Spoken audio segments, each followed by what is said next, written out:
దివిని అంత హార్ట్‌గా పర్ఫెక్ట్‌గా చూపిస్తేనే ఒక మంచి కథని కూడా అల్లారు సార్. ఎస్. చాలా బాగుండింది ఆ అమ్మాయి.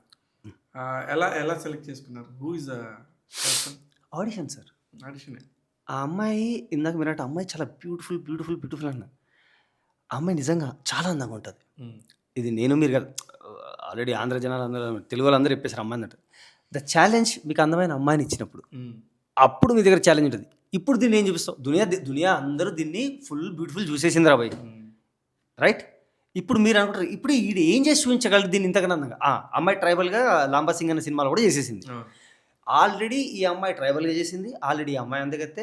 ఇప్పుడు నీకు ఈ కాంబో ఇచ్చి నువ్వు ట్రైబల్‌గా ఇప్పుడు ఈ అమ్మాయిని ఏం చూపిస్తావు? That is what challenge. నేను చెప్పాను మీరు కథ ఇచ్చినప్పుడు I take away challenge how to narrate it.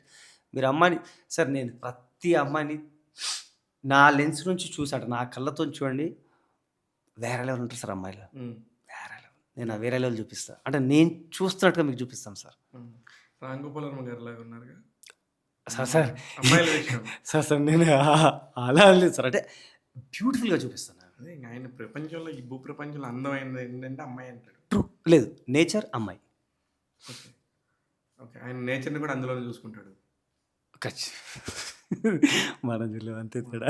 లేదు నాకు బాగానే క్లోజ్ లేండి పర్వాలేదు. లేదు అంటే సార్